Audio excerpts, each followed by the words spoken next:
Halo teman-teman semuanya, Assalamualaikum warahmatullahi wabarakatuh. Perkenalkan, saya Tuzilo Muhammad Arfa dan teman saya Syuhada Ramadan.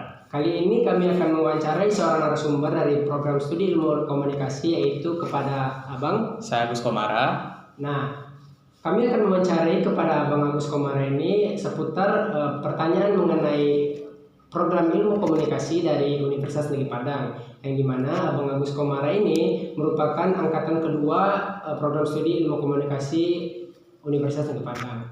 Halo Bang Agus Komara. Halo Ziro, halo semuanya. Halo, saya ini ingin bertanya nih Bang. Boleh.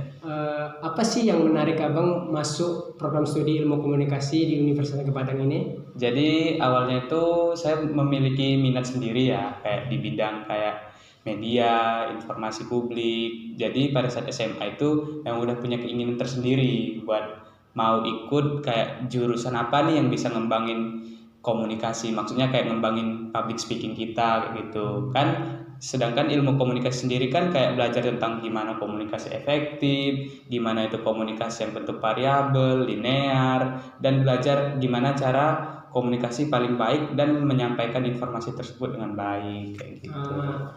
Perlu teman-teman ketahui, Bang Agus Komara ini masuk program studi ilmu komunikasi secara ringkasnya karena Bang Agus Komara ini ingin mencari lebih tahu tentang bagaimana sih cara berpublic speaking yang baik ke depannya gitu. Iya, dan juga gimana sih komunikasi yang efektif kayak gitu.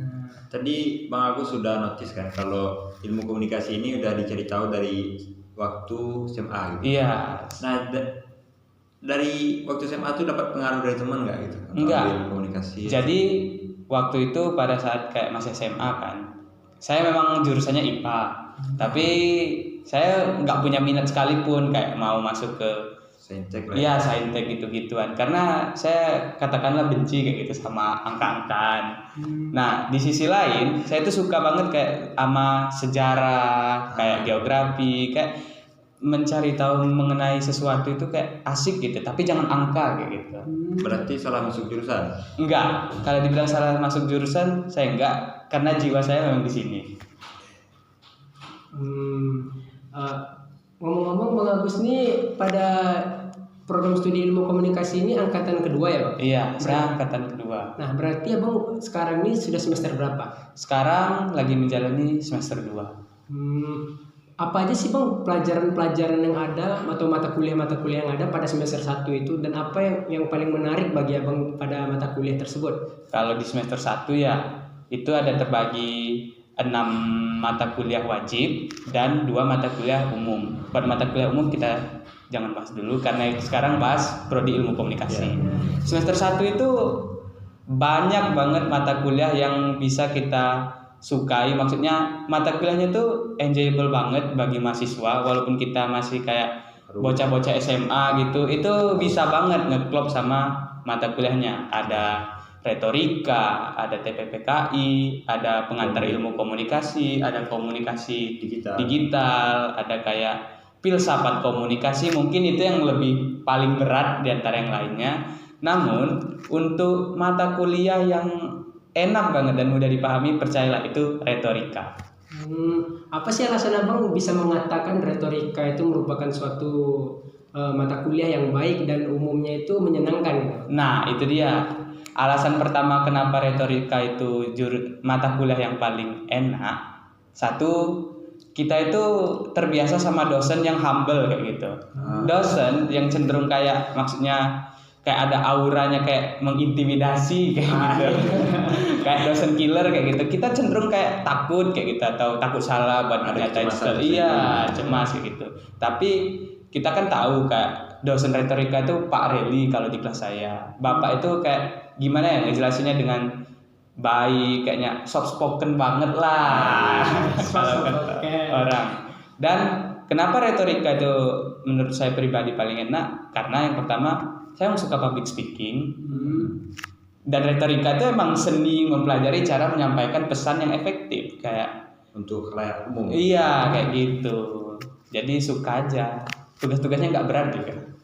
Kalau selama perkuliahan ini udah ada masalah-masalah terkait prodi gitu atau apa gitu? Untuk saat ini belum, tapi kayak kalau masalah tuh adanya bukan kayak gitu Bang, lebih ke ya tugas. Ada kayak mata kuliah yang kita tuh tiap semester tuh ada yang belum connect sama itu. Kalau semester 1 kemarin ada filsafat komunikasi yang agak nggak nyambung, iya terlalu berat.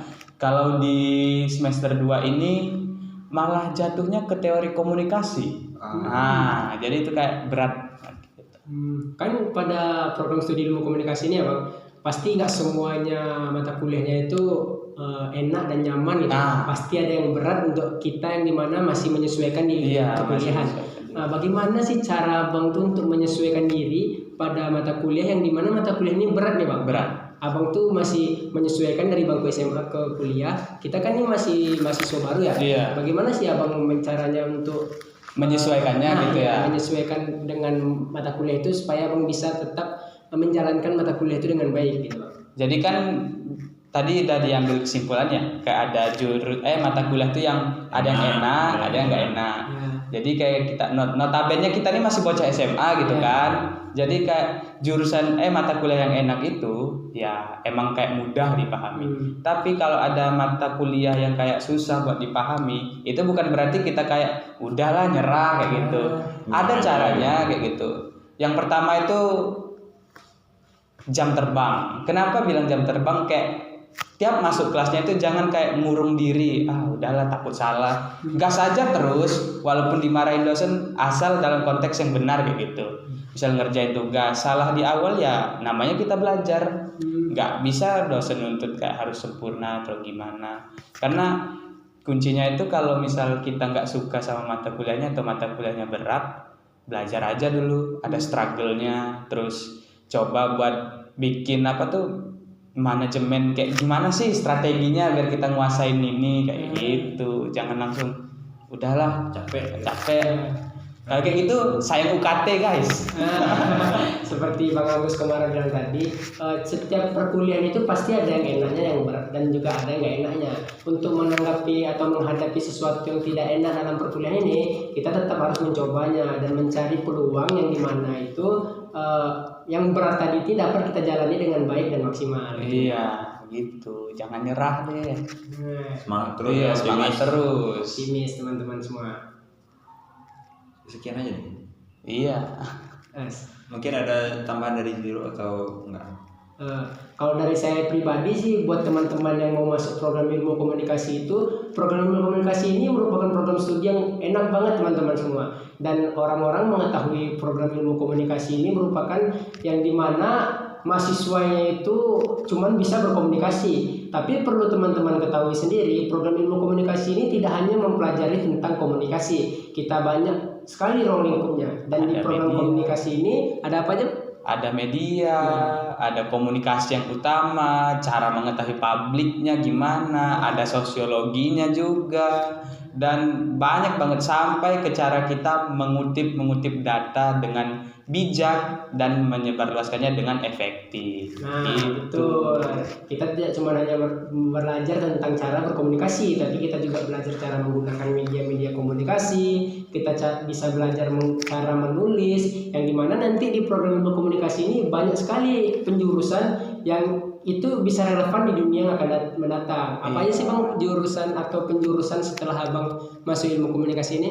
Ada 3 ya yang kita ketahui, yaitu ada jurnalistik, ada PR atau hubungan masyarakat, dan ada manajemen komunikasi. Selain 3 penjurusan itu kan biasanya stigma orang kepada ilmu komunikasi itu pasti alah pinter ngomong doang, iya nggak terlalu penting.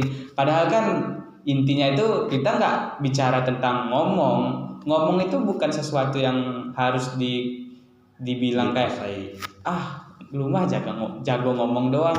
Ngomong itu kalau jago tapi nggak ada isinya nggak guna. Nah itu dia. Jadi gitu. Nah pada program ilmu komunikasi ini kita mempelajari semuanya. Kita berkomunikasi itu pun kita harus mempelajari gimana audiens kita itu dapat mendengarkan baik, siapa audiens kita, dan apa tema yang cocok untuk dibicarakan kepada audiens yang ada di depan kita. Begitu teman-teman. Jadi bisa dibilang ilmu komunikasi ini lebih seni menyampaikan daripada seni berbicara kan. Nah, itu dia. Mau menyampaikan secara verbal ataupun non verbal. Nah, itu dia. Nah, komunikasi ini seperti yang dibilang rekan saya Suhada tadi, ada namanya komunikasi verbal dan non verbal. Nah, bentuk komunikasi itu bukan hanya tentang berbicara, tapi gestur tubuh kita pun bisa mengetahui bentuk komunikasinya. Seperti kita melambaikan tangan, itu kita tahu apa yang makna dari melambaikan tangan tersebut. Iya. Ya kan, Mas Suhada? Iya, Nah. misalnya kalau orang diajak bicara gelisah, mungkin dia udah nggak nyaman gitu, Nah. mau pergi gitu kan. Nah, ya. Baik teman-teman semuanya, sekian wawancara kita dengan Bang Agus Komara tadi. Iya, terima kasih kalian Ya, berdua. terima kasih Bang Agus Iya. dan rekan saya. Saya sudahi wawancara ini. Saya Tuziro Rahmat Arfa mohon pamit undur diri. Dan saya Syuhada Ramadan juga pamit undur diri. Assalamualaikum warahmatullahi wabarakatuh. Dadah teman-teman semua.